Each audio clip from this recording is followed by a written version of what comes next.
오늘 우리 말씀의 제목 함께 읽어봅시다. 시작. 아비가일 지혜로운 중재자. 자, 신학교를 처음 입학을 하고 나서 한 달 뒤에 팀사역 제의를 이렇게 받았습니다.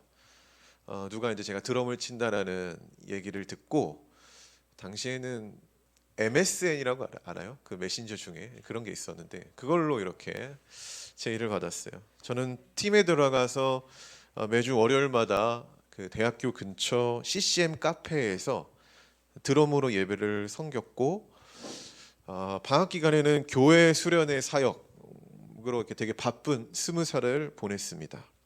당시 저희의 그 첫 팀원 그 인원이 13명이었어요.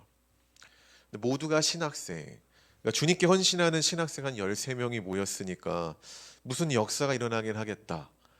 그러니까 나름 그때 당시 신학생은 뭐 교회에서 나름 에이스들이 모였다고 생각을 했고, 그렇게 13명이 모였어요. 그래서 진짜 우리가 무슨 일을 하겠다, 무슨 역사가 일어나겠구나, 어떤 기대와 포부를 가지고 이렇게 시작했습니다. 근데 정말로 역사가 일어났습니다. 분열의 역사가 일어났어요. 분열의 역사가.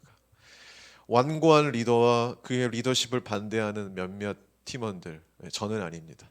저는 그 분열의 중심에는 없었고, 그 완고한 리더와 그 완고한 리더의 리더십을 반대하는 몇몇 팀원들, 서로 분열이 일어났어요. 당시 20살이었던 어린 리더는 팀을 운영하는 데 있어서 사명을 강조했어요. 사명. 그래서 사명을 강조하면 따라오는 게 뭐죠? 희생이 따라오거든요. 시간적 희생이든 물질적 희생이든 사명에는요, 이게 반드시 따라와요. 그래서 그걸 강조한 거죠. 우리가 이 사명감을 가져야 된다. 근데 몇몇 팀원들은 그건 우리에게 너무 가중한 일이야 라고 이렇게 좀 반응하기 시작했습니다. 그러자 리더는 공격을 했죠. 그런 마음으로 신학교를 왔어. 이렇게 이야기를 하면서 그 몇몇 팀원들한테 당신의 사명 없음, 너의 그 자격 없음에 대해서 은근히 막 공격을 하기 시작했어요. 그러니까 몇몇 팀원들이 이런 얘기를 들으면 어떻게 될까요? 자존심이 상하겠죠. 그렇다고 해서 우리가 믿음이 없는 게 아니야. 우리도 우리의 스케줄이 있고 우리가 해야 될 일이 있는 거야. 너 그런 언행으로 우리의 사명 없음을 드러내려고 하지 마. 좀 공감이 되는 싸움이지 않습니까? 네. 우리에게는 이런 완고한 리더의 모습도 있고요. 또는 그 리더에 반대했던 몇몇 팀원들의 모습이 똑같이 있거든요. 저는 그 사이에서 의도치 않게 중재자 역할을 했습니다. 제가 맨 나중에 들어온 팀원이었거든요. 그래서 제가 이제 중재자 역할을 하기 시작한 거예요. 왜냐면 저는 싸우는 게 별로니까, 야, 좋게 좋게 하자. 좋게 좋게 하자. 서로 좀 타협하면서. 근데 싸울만 해요. 토요일 날 아침 7시에 모여서 연습을 했거든요. 참 그 리더가 대단하죠. 토요일 날 아침 7시에 경희대에 있는 회기역에 모여서 시작을 했거든요. 인천에 사는 저는 거기 7시까지 가려면은요 5시 5시에 나와야 돼요. 당시만 해도 전철역이 없었으니까 이 동네에. 싸울만 합니다. 어쨌든 싸우지 말라고 이렇게 중재를 했지만은 결론적으로 저의 중재는 이 완고한 양쪽의 입장을 설득하지 못했습니다. 결과는 팀은 와해됐습니다. 그러나 저는 그 팀을 나오지 않았고요. 그 완고한 리더와 함께 끝까지 남아서 군대 가기 전까지 사역을 마무리했습니다. 주님 나라를 위해 모이자는 호기로웠던 우리의 의지는 인간의 고집에 무참히 와르르 무너진 사건이었습니다. 그때 느낀 게 뭐냐면은 중재라는 게 정말 어렵구나라는 거였어. 양쪽을 다 헤아려야 되거든요. 이 중재라는 게. 신약 성경을 보면은 예수 그리스도의 죽음과 부활은 이렇게 나오죠. 막힌 담을 허물었다고 이야기를 합니다. 그러니까 유대인과 이방인 사이의 그 담을 허무셔서 중재하신 사건이고, 불순종으로 인하여 하나님과 우리의 관계가 깨졌잖아요. 또 그 관계를 중재한 사건이다라는 의미에서 담을 허물었다라는 표현을 하십니다. 그런데 중재하는 건 제가 아까 말한 것처럼 정말 어려운 거예요. 왜냐하면은 중재라는 것도 뒤에 따라오는 게 뭐냐면 희생이 들어오거든요. 희생. 그래서 어려운 겁니다. 오늘 본문을 보면은 아비가일이 지혜로운 중재자의 모습으로 등장을 합니다. 우리는 오늘의 이 사건을 좀 보면서요, 이 아비가일의 어떤 태도, 행동을 볼 거예요. 그러면서 다윗의 행동도 볼 것입니다. 그리고 그런 과정 가운데서 어떤 것이 그리스도인의 지혜로운 모습일까 라는 것을 한번 생각해보고 그런 지혜를 배우는 귀중한 시간이 좀 되었으면 좋겠습니다. 할렐루야. 자, 우리 18절부터 19절 읽어볼까요? 아비가일이 급히 떡 200덩이와 포도주 2가죽 부대와 잡아서 요리한 양 5마리와 볶은 곡식 5세아와 건포도 100송이와 무화과 뭉치 200개를 가져다가 나귀들에게 싣고 소년들에게 이르되 나를 앞서가라 나는 너희 뒤에 가리라 하고 그의 남편 나발에게는 말하지 아니하리니. 아멘. 나발의 집에 큰 문제가 생겼습니다. 지난주 내용이죠. 그러나 나발은요, 진짜 문제가 뭐냐면은 나발은 이 문제에 대한 위기 의식이 없었다. 그게 더 큰 문제였어요. 지금의 큰 문제는. 그래서 나발의 종이 이 위기 의식을 못 느끼니까 누구를 찾아갑니까? 아비가일을 찾아가요. 오늘 우리가 읽지 않은 내용이죠. 자, 그리고 모든 일을 세세하게 이야기를 합니다. 이런 일이 있었는데요. 지금 상황이 이렇습니다. 이 이야기를 듣는 아비가일은 남편 나발과는 다르게 이 문제에 대해서 위기의식을 강하게 느꼈어요. 나발은 되게 태평했잖아요. 뭐 우리에게 아무런 해가 없을 거야. 이렇게 생각했지만은 아비가일은 문제에 대해서 위기의식을 느꼈다라는 거예요. 그래서 그녀는 이 이야기를 듣고 지체할 시간이 없었고 어떻게 이 문제를 해결해야 될까 고민을 하고 바로 급하게 행동으로 들어갔죠. 자, 그가 찾은 방법은 뭐냐? 다윗의 요구 조건에 맞는 것을 최대한 모으는 겁니다. 자, 그래서 곡식 창고를 들어가서 거기를 털었죠. 있는 걸 다 털었다고 봅니다, 저는. 그 다음에 나귀들에게 싣고 종들과 함께 다윗에게 향했습니다. 자, 다만 누구에게 알리지 말라고 했습니까? 네, 나발에게는 침묵하자. 뭐 말해봤자 득이 안 되겠다라고 생각을 한 거죠. 어쨌든 이 그녀의 행동은요, 되게 간결했고 일사불란하게 지금 움직였다라는 거예요. 이런 많은 것들을 빨리 이렇게 실으려면 종들을 이렇게 바로바로 이렇게 움직여야 되는 거예요. 리더십을 보였다라는 거죠. 자, 우리는 지금 같은 사건 속에서 나발과 아비가일의 그 다른 반응을 봅니다. 나발은 이 사건에 대해서 무엇이 없었다고요? 위기의식이 없었다라는 거예요. 자, 반면에 아비가일은 지금 뭔가 큰 위기가 다가오고 있구나. 그러면 우리가 위기를 감지했을 때 어떻게 합니까? 대비라는 걸 하잖아요. 그렇죠? 준비를 합니다. 같은 사건을 마주했지만은 지금 엇갈린 그런 반응을 보인 이유가 있다라는 거예요. 자, 똑같은 문제가 발생이 됐는데 여기 앉아 있는 이쪽 그룹과 이쪽 그룹의 반응이 달라요. 자, 그럼 이 엇갈린 반응 이거 왜 생기는 걸까요, 여러분? 그거는 간단합니다. 서로 이 사건에 대해서 생각하는 그 판단의 기준이 다르기 때문에 그래요. 똑같은 얘기가 들었는데 여기서 판단하는 기준과 여기서 판단하는 기준이 달랐기 때문에 행동이 다르는 거예요. 행동이. 그렇다면 무엇이 달랐을까요?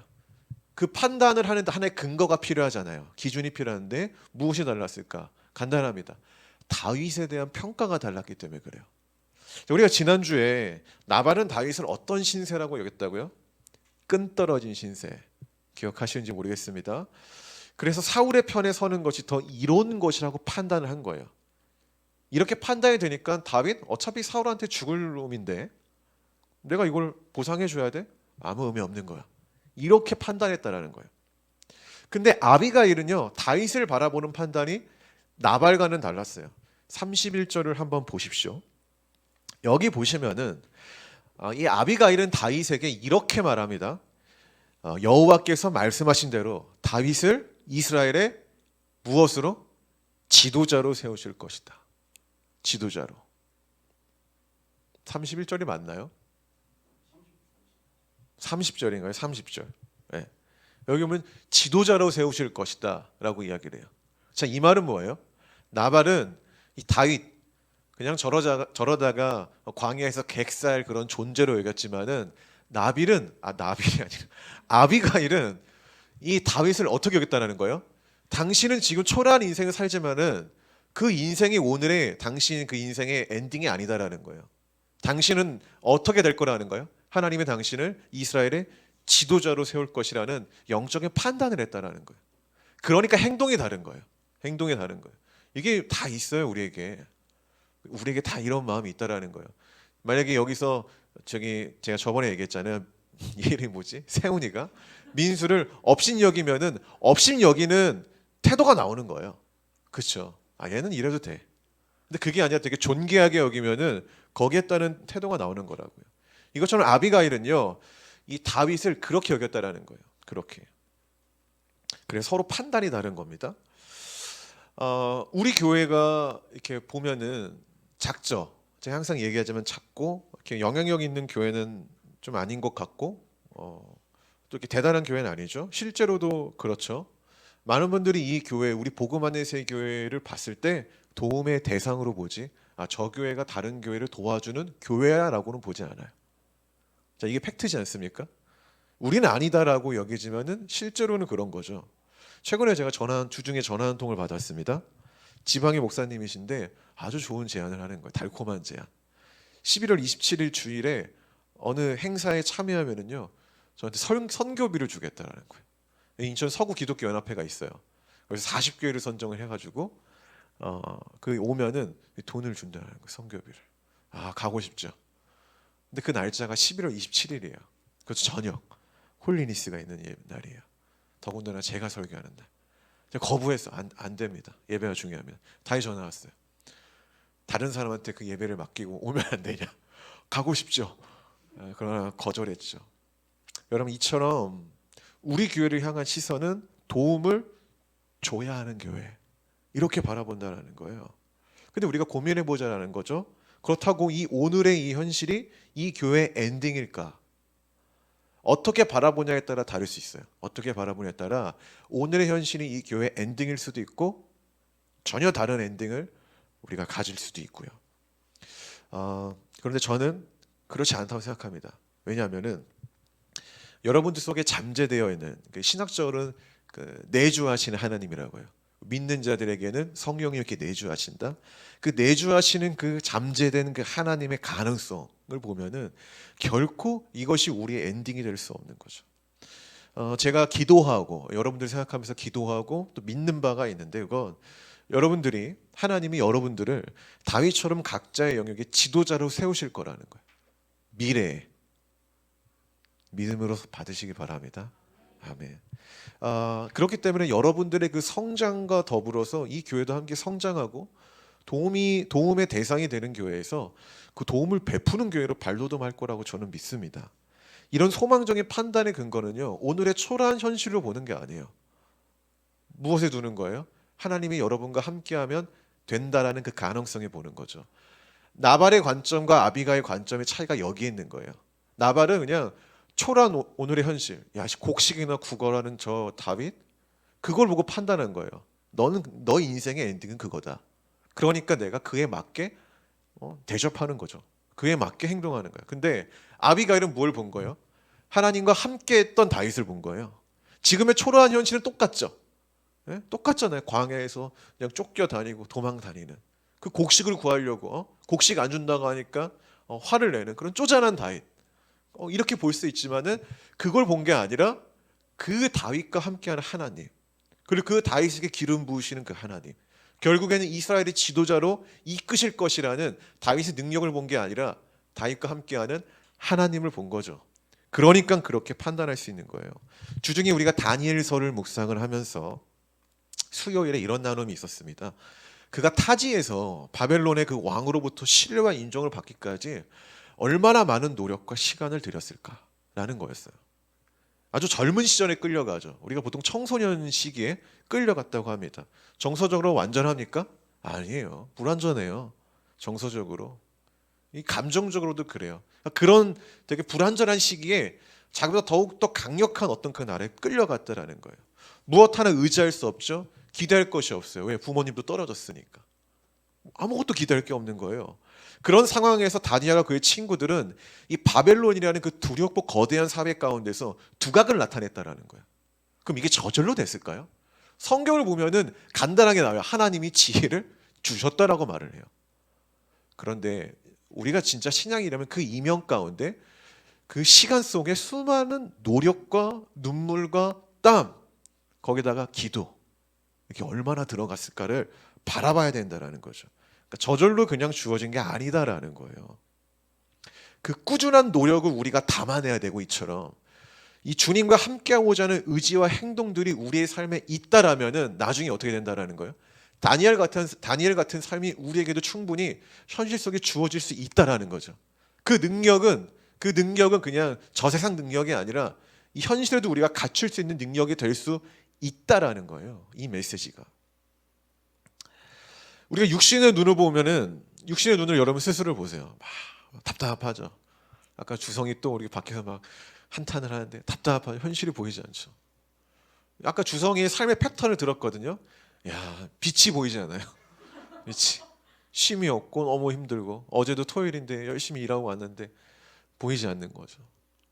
근데 우리가 그 초라한 현실을 보면 주성아 너 참 미래 가능성이 없구나 이렇게 볼 수 있지만은 우리 그리스도인은 그 함께하신 하나님을 보는 거죠.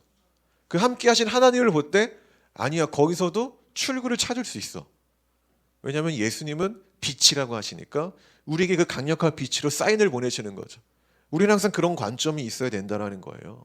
그래서 우리가 주변의 성도들이나 어떤 사람을 볼 때 초라한 현실을 보고 야 너는 그 인생의 엔딩이다 이렇게 보는 게 아니라 아니야 하나의 과정이야. 하나님은 너를 더 푸른 초장의 길로 인도하실 것이야 라는 그런 믿음이 있어야 된다는 거예요. 그런 가치관과 시각이 있어야 된다는 겁니다. 할렐루야. 아무튼 오늘 아비가일이 다윗을 그렇게 봤다라는 거예요. 자, 20절에서 22절을 봅시다.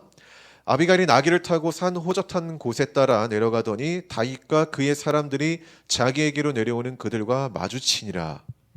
다윗이 이미 말하기를 내가 이자의 소유물을 광야에서 지켜 그 모든 것을 하나도 손실이 없게 한 것이 진실로 허사라. 그가 악으로 나의 선을 갚는도다. 자, 22절 시작. 내가 그에게 속한 모든 남자 가운데 한 사람이라도 아침까지 남겨두면 하나님은 다윗에게 벌을 내리시고 또 내리시기를 원하노라 하였더라. 아멘. 아비가일의 판단은요 되게 신속 정확했죠. 정확했어요. 타이밍까지. 만약 그녀가 어떡하지? 한번 이 지역의 장로한테 찾아가서 한번 자문을 구해볼까? 뭔가 이렇게 조금이라도 전전긍긍하면서 지체했더라면요 사건이 벌어지기 전 다윗을 만날 타이밍을 잃어버렸을 겁니다. 그렇죠? 아주 이 정확한 타이밍에 만난 거예요. 다윗도 어제 보면은 어제가 아니라 저번 주 말씀을 보면은 지체할 여유가 없었거든요. 너무 화가 나가지고 내가 당장 쓸어버려야겠다. 도륙해야겠다는 마음으로 가버렸거든요. 그리고 이제 21절에서 22절을 보면은 이 사건에 대한 다윗의 어떤 그 기분이 나와요. 그렇죠? 자, 어떻게 나옵니까? 다윗은 매우 분노했습니다. 우리가 지난주 얘기했지만 그거 분노한 이유는 나발이 그 자신의 선의를 악으로 갚으려고 했기 때문에 그래요. 여기서 말하는 악이란 어떤 거냐면은 주는 것이 있으면은 그에 합당하게 받는 것이 있어야 되는 그 사회적 룰을 말하는 거예요. 이 사회적 룰을 깨트리는 것도 악입니다. 그렇죠? 사회적 도덕이라는 게 있잖아요. 사회적 윤리라는 게 있는데 그것을 깨는 것을 이 다윗은 악으로 판단했다라는 거예요. 악. 뭔가 음란 뭐 이런 것도 악이지만은 이런 걸 깨트리는 것도 악인 거예요, 결국에는. 자, 그리고 또 악으로 여기는 뭐죠? 그 나발의 태도. 자신은 업신 여기는 나는 굉장히 정중하게 대했는데 그 상대방은 어떻게 했어요? 정중하지 못했죠. 업신 여겼죠. 그 태도에 대해서 지금 굉장히 화가 난 겁니다. 가는 게 있으면 오는 게 있어야 되는데 예전에 제가 부교육자를 사역을 할 때 그 초등부에 선배 목사님이 계셨어요. 선배 목사님. 초등부 행사를 한다고 제가 섬기는 부서의 그 스피커를 빌려달라는 거예요. 이런 거였거든요. 맥키 아세요? 그 메이커가 있는데 그거였는데 빌려달래요. 근데 사실 그 스피커는 교회 소유는 아니었고 제 개인 소유였어요. 제가 그때 선교단체를 하고 있었는데 그때 아까 제가 말한 그 와해된 그 선교단체 그때가 맞나? 아무튼 제가 선교단체를 많이 했는데 그때 개인 사비로 우리가 산 거였어요. 근데 제가 이제 사역을 하고 있었으니까 그거를 이제 허락을 받고 쓰고 있던 거죠. 아무튼 빌려달라는 거예요. 근데 이 빌려주기 조금 복잡한 상황 가운데 그래도 이제 어린이들이 뭔가 행사를 하고 하나님을 알아야 된다라는 그런 교회 일을 하는 거니까 대가 없이 이렇게 빌려줬습니다. 아무튼 그렇게 행사가 잘 끝났어요. 근데 이제 몇 달 뒤에 한 달 뒤였나? 저희가 여분의 스피커를 사용해야 되는 행사가 잡힌 거예요. 근데 그 빌리기 좀 돈 주고 빌리 그러니까 초등부에도 저희랑 비슷한 게 있었거든요. 그래서 저번에 내가 빌려줬으니까 이번 좀 빌려달라고 하면 되겠다라고 이렇게 그 선배 목사님께 대여 요청을 했습니다. 근데 거절당했어요. 거절. 여러분 가는 게 있으면 오는 게 있는 게 국룰이잖아요. 그래서 이거 거절하신 거예요. 근데 뭐 거절할 수 있다고 생각해요. 왜냐면 거기가 그 시간에 예배가 있다든가 아니면 또 다른 행사가 잡혀 있으면 거절할 수 있죠. 왜냐면 그게 먼저니까. 근데 그게 아니었어요. 거절의 이유가 되게 황당했습니다. 이게 뭐냐면은 우리가 쓰면 고장 날 것 같다는 이유였어요. 순간 화가 좀 나더라고요. 아무리 선배 목사님이어도 그렇게 말하는 거에 대해서 화가 나는. 그러니까 본인이 우리보다 음향적인 지식이 좀 더 있다고 생각을 해서 자기가 쓰면 괜찮은데 우리가 쓰면 막 쓸 것 같으니까 이 스피커가 고장 날 것 같다. 그 이유였어요. 심지어 이제 저희가 그때 빌려준 장비 되게 고가 메이커거든요. 그거. 아무튼 화가 났습니다. 그 이후로 그 선배가 솔직히 좋게 보이진 않았습니다. 안 좋게 안 보이더라 진짜. 근데 이제 몇 년 전에 좋게 보였어요. 몇 년 전에 제가 개척했다고 하니까 저희 가정이 개인적으로 헌금을 하시더라고요 갑자기. 그 이후로는 좀 과거의 오해다라고 생각을 했는데 여러분 우리가 그 삶에서 그 상대방이 나에게 어떤 이런 룰을 어길 때요 마음이 상해요. 그렇죠? 그런 측면에서 다윗의 분노가 이해가 되는 거예요. 여러분 솔직히 생일 선물 줬는데 얘가 안 줬어. 그거에서 좀 마음 상하잖아요. 그렇죠? 그냥 넘어갈 수 있는 거는 마음 상하는데 좀 큰 케이스 같은 경우는 좀 더 하겠죠. 그러니까 다윗의 마음이 충분히 이해가 된다라는 거예요. 근데 제가 이의 제기를 하고 싶은 거는 그게 아니에요. 이런 다윗의 마음이 이해가 되는데 아무리 다윗 편에서 이해해 보려고 해도 도저히 이해가 안 되는 부분이 오늘 본문에 나온다라는 거예요. 바로 22절이에요. 22절. 우리 한번 읽어봅시다. 자, 시작. 내가 그에게 속한 모든 남자 가운데 한 사람이라도 아침까지 남겨두면 하나님은 다윗에게 벌을 내리시고 또 내리시기를 원하노라 하였더라. 아멘. 아멘하기가 좀 그런 내용이에요. 이게 약간 번역이 조금 이상한데 좀 매끄러운 번역을 보면은 이게 뭐예요? 나는 얘한테 복수를 하겠다. 근데 그것 가지고 그 일 가지고 하나님이 나에게 잘못했다. 그래서 나에게 심판을 내리셔도 난 괜찮다라는 거예요. 여러분 이 고백에 공감됩니까? 공감이 좀 되세요? 이게 얼마나 지금 무서운 고백인지 아시겠습니까? 내가 하나님께 무슨 벌이라도 받아도 나 지금 상관없다는 얘기예요. 야, 이게 엄청난 거거든요. 이 이야기 자체가 살면서 우리가 심판받아도 상관없으니 상대를 해하려고 하는 이 분노가 치밀어 오른 적 여러분 있으세요? 예수를 믿기 전 말고 예수를 제대로 내가 믿은 후에 보통 없어요. 보통. 다행히 저도 그 정도까지는 있던 것 같진 않아요. 그러니까 순간적으로 올라와도 억누르게 되죠. 순간적으로. 그리고 우리는 나의 이 분노보다 주님의 심판을 더 무서워하는 경향이 있어요. 제대로 된 그리스도인이라면 보통 그렇죠. 그런데 다윗은 지금 그렇지 않다라는 거예요. 이게 눈이 돌아가면은요, 이게 신앙이고 뭐고 하나님의 눈치고 이게 보이지 않는 거거든요, 사실. 다윗이 지금 되게 심각한 상태라는 것을 말하는 거죠. 그런데 여러분 우리가 봅시다. 우리 본문 앞에 불과 한 2주 전 사건만 해도 다윗은요 인정과 자비가 많은 사람이었어요. 누구한테? 자기를 죽이려고 했던 사울 앞에서. 이상하잖아요. 자기의 생명을 빼앗으려고 했던 사울에게는요 무자비한 자비를 베푸는 사람이에요. 그렇잖아요. 우리가 거기서 많은 걸 느꼈잖아요. 거기서 야, 이 다윗과 같은 사람이 돼야 되는데 많은 걸 느꼈는데 오늘은요 자신이 그냥 조롱한 거거든요. 나발이. 그 조롱한 나발에 대해서는요 사울에게 보여줬던 그 자비와 긍휼을 찾아보기 어렵다라는 거죠. 너무 상반되지 않습니까? 너무 상반돼요. 이 내용 자체가. 이런 다윗의 양면적인 모습을 오늘 이 사무엘 저자가 그리고 있다라는 거예요. 우리가 간혹 가다가 지금 사무엘을 보다 보면은 되게 반복되는 패턴이 하나 있어요. 그게 뭐냐면은 어느 때는 다윗의 의로운 부분을 막 강조해요. 이게 나와요. 근데 불과 바로 뒤에 다윗이 그 의롭지 못한 부분을 가감없이 드러내요. 이 성경이. 그러니까 우리가 밧세바 범하는 사건도 굉장히 앞에서 다윗이 잘 나가는 부분을 이야기하다가 갑자기 진짜 이상한 부분을 딱 그렸다라는 거죠. 자, 이런 어떤 기록에는요 성경의 의도가 있는 거죠. 의도가. 그거는 이 다윗이라는 사람 자체가 인간적으로 굉장히 출중하고 능력이 있어서 이스라엘 왕이 된 게 아니라 이렇게 보잘것없고 연약한 사람인데 왕이 됐다. 누구에 의해서? 하나님의 주권에 의해서 왕이 됐다라는 그 하나님을 강조하고 싶은 어떤 그런 성경 저자의 의도가 있지 않은가, 이렇게 우리가 생각해 볼 필요가 있다라는 거예요. 여러분, 아무튼 이 단락에서의 다윗의 태도는요, 결코 지혜로운 모습이 아니다라는 거죠. 결코. 성도 여러분, 아무리 화가 나도 우리가 하나님의 심판을 두려워하지 않아서는 안 돼요. 이 심판하시는 주님의 무서운 속성이 왜 성경에 있는가라는 고민을 하잖아요. 사랑의 하나님이 왜 이런 심판을 드러낼까? 이유가 있는 거예요. 이런 하나님의 무서운 속성이 우리의 죄를 억누르는 거예요. 우리의 죄를 억누르는 거죠. 그렇게 하나님을 두려워하는 신앙, 이 신앙은요, 우리에게 아주 이롭게 작용을 합니다.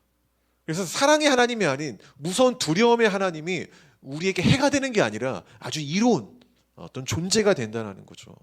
나의 분노와 죄를 억누르고, 그리고 이런 마음에 제동을 건다라는 거죠. 여러분, 주님을 두려워하는 이런 지혜로운 신앙이 여러분 삶 가운데 있기를 소망합니다. 아비가일에겐 그게 있었거든요. 아비가일에게. 자, 어느 누구도 막지 못할 것 같은 다윗의 분노, 이 아비가일이 어떻게 지금 제동을 거는지 마지막 그 내용을 봅시다. 23절에서 33절, 원래 32절, 33절은 우리가 읽지 않았잖아요. 근데 거기까지 읽을게요. 아비가일이 다윗을 보고 급히 나귀에서 내려 다윗 앞에 엎드려 그의 얼굴을 땅에 대니라. 그가 다윗의 발에 엎드려 이르되 내 주여 원하건대 이 제약을 나 곧 내게로 돌리시고 여종에게 주의 귀에 말하게 하시고 이 여종의 말을 들으소서. 원하옵나니 내 주는 이 불량한 사람 나발을 게을치 마시고 그의 이름이 그에게 적당하니 그 이름이 나발이라. 그는 미련한 자니이다. 여종은 내 주께서 보내신 소년들을 보지 못하였나이다. 내 주여 여호와께서 살아계심을 두고 맹세하노니 내 주도 살아계시거니와 내 주의 손으로 피를 흘려 친히 보복하시는 일은 여호와께서 막으셨으니 내 주의 원수들과 내 주를 해하려는 자들에겐 나발과 같이 되기를 원하나이다. 여종이 내 주께 가져온 이 예물을 내 주를 따르는 이 소년들에게 주게 하시고 주의 여종의 허물을 용서하여 주옵소서. 여호와께서 반드시 내 주를 위하여 든든한 집을 세우리시니 이는 내 주께서 여호와의 싸움을 싸우심이요 내 주의 일생에 내 주에게서 악한 일을 찾을 수 없음이니이다. 사람이 일어나서 내 주를 쫓아 내 주의 생명을 찾을지라도 내 주의 생명은 내 주의 하나님 여호와와 함께 생명싸개 속에 쌓였을 것이요 내 주의 원수들의 생명은 물매로 던지듯 여호와께서 그것을 던지시리이다. 여호와께서 내 주에 대하여 하신 말씀대로 모든 선을 내 주에게 행하사 내 주를 이스라엘의 지도자로 세우실 때에 내 주께서 무죄한 피를 흘리셨다든지 내 주께서 친히 보복하셨다든지 함으로 말미암아 슬퍼하실 것도 없고 내 주의 마음에 걸리는 것도 없으시리니 다만 여호와께서 내 주를 후대하실 때 원하건대 내 주의 여종을 생각하소서 하니라. 다윗이 아비가일에게 이르되 오늘 너를 보내어 나를 영접하게 하신 이스라엘의 하나님 여호와를 찬송할지로다. 함께 또 내 지혜를 칭찬할지며 또 내게 복이 있을지로다. 오늘 내가 피를 흘릴 것과 친히 복수하는 것을 내가 막았느니라. 아멘. 이 좀 내용이 좀 길죠. 그리고 상당히 많은 것들 담고 있는데 이 아비가일과 이 다윗의 대화에 한번 초점을 우리가 한번 두고 봅시다.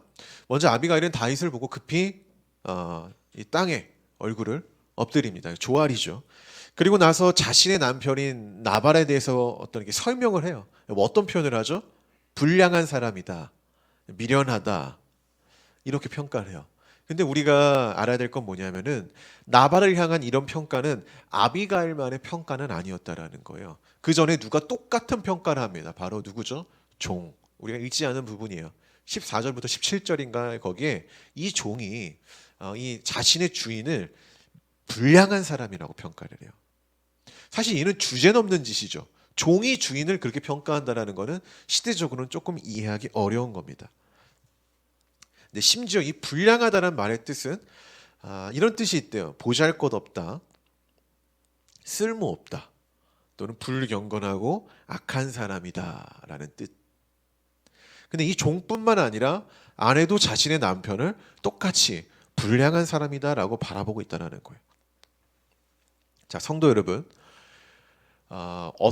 여러 사람이 한 사람에 대해서 같은 평가를 했다면 그것은 매우 정확할 확률이 높아요. 그래서 만약 나 자신이 어떤 사람인지 여러분 궁금하시다면은 한 3명한테 찾아가서 진지하게 물어보세요. 야, 나는 어떤 사람이야? 근데 이게 굉장히 비슷한 단어가 반복된다든지 어떤 뉘앙스가 나온다라면은 그게 현재 진짜 나일 가능성이 큰 거죠. 때론 내가 나를 잘 아는 것 같지만 그렇지 않아요. 그렇죠? 이게 보여지는 나와 내가 알고 있는 나는 다를 수가 있거든요. 근데 이 나발은 어느 누가 봐도 평가가 똑같았다라는 거죠. 불량한 사람. 되게 웃긴 거는 가장 가까이 있는 아내가 봐도 또 이 주정 관계에 있는 종이 봐도 각도가 다르잖아요. 보는 각도가 다른데 평가는 똑같다라는 거. 그는 누가 봐도 어김없이 악의적인 사람이었다라는 겁니다. 자, 아비가일은 자신의 남편 나발을 악한 사람이라고 말을 해요. 다윗한테. 다만 그가 악한 사람이라고 해서 다윗도 악한 사람이 될 필요는 없다라고 말을 해요. 자, 생각해 보시죠. 왜 아비가일이 그 다윗한테 나의 남편은 불량한 사람이 악한 사람이다라고 얘기했을까? 그건 뭐냐면은 다윗의 분노가 합당하다라고 말하는 거예요. 다윗도 나발을 어떻게 여겼다고요?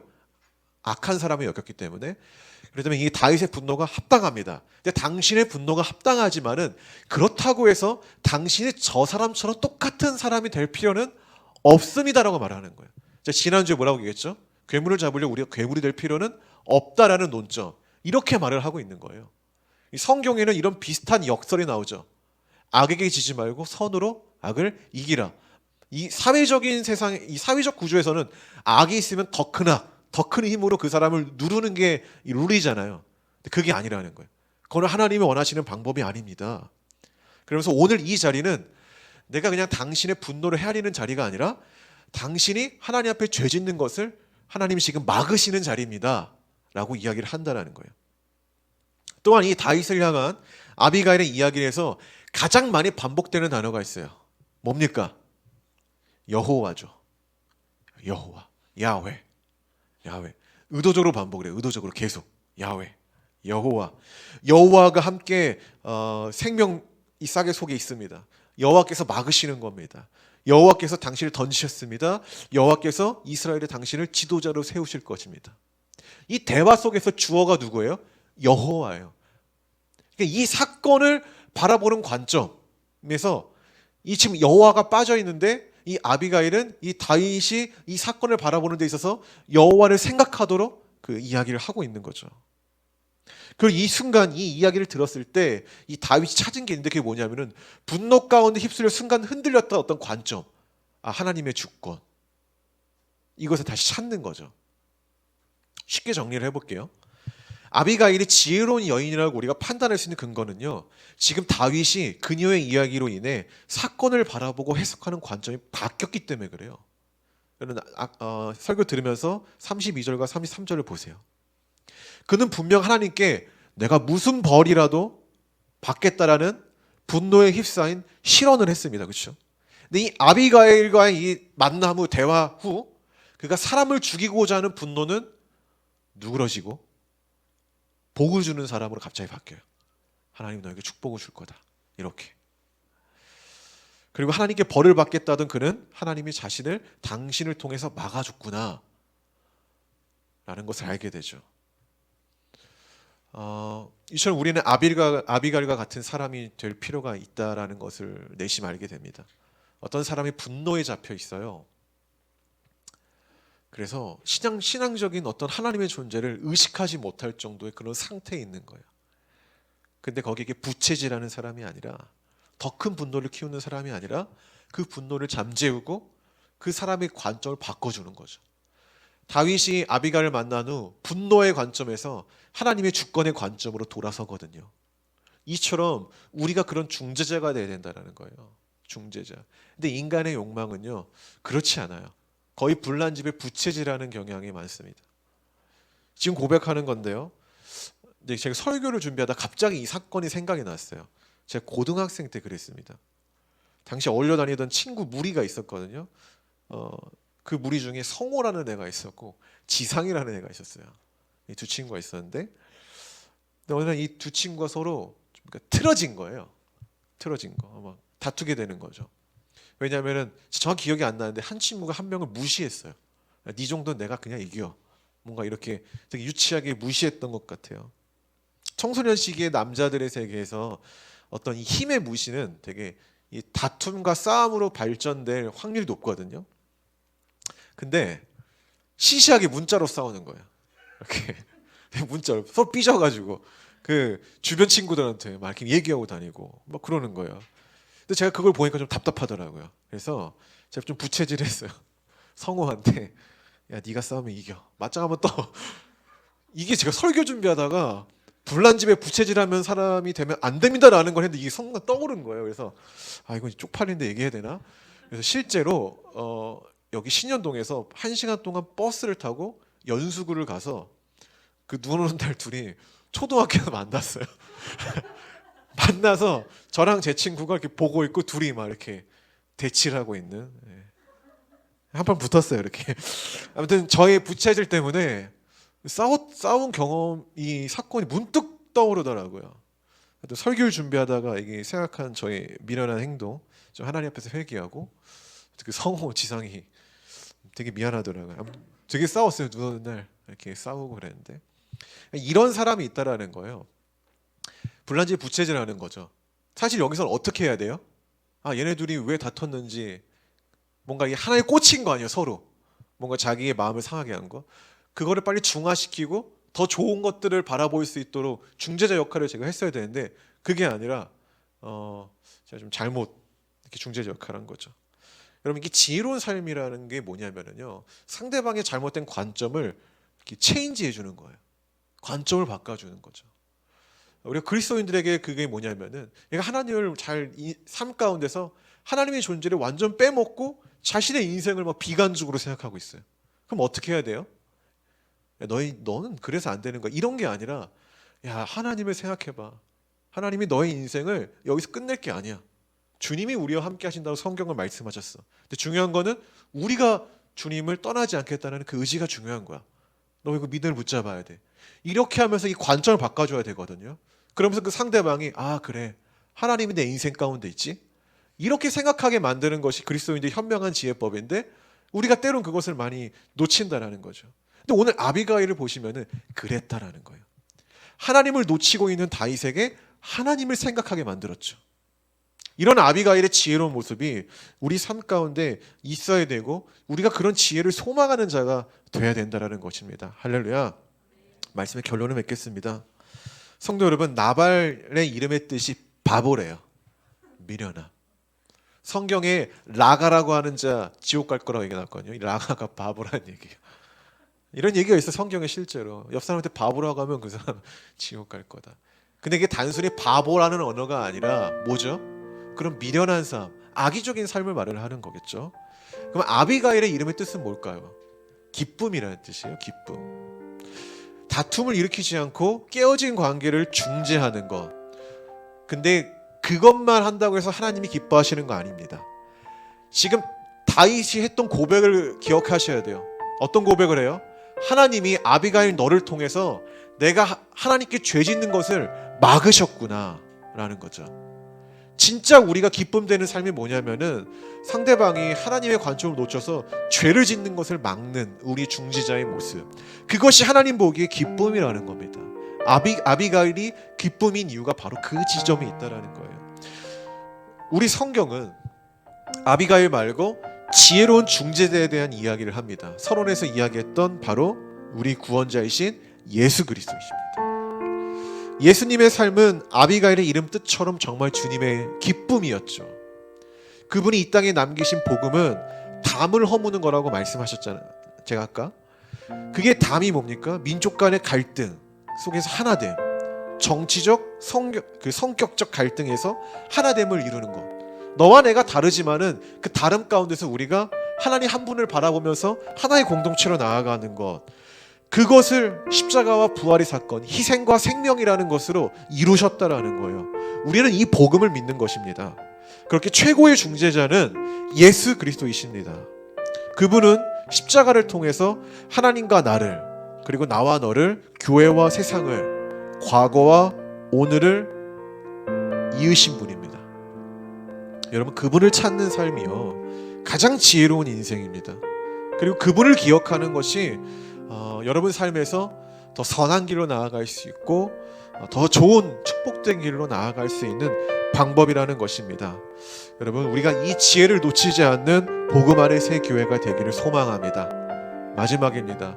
제가 만약에 그 지원 성교비 때문에 그래 11월 27일 그냥 민혁전도사 설교시키고 나 잠깐 다녀올게. 여러분, 이건 지혜로운 게 아니겠죠. 네. 그것처럼 우리는 뭐가 필요합니까? 관점, 하나님에 대한 관점. 주님이 무엇을 더 기뻐하실까? 주님이 무엇을 더 원하실까? 이런 생각과 사고가 우리 가운데 있어야 된다는 겁니다. 그것을 잃지 마십시오. 기도합시다.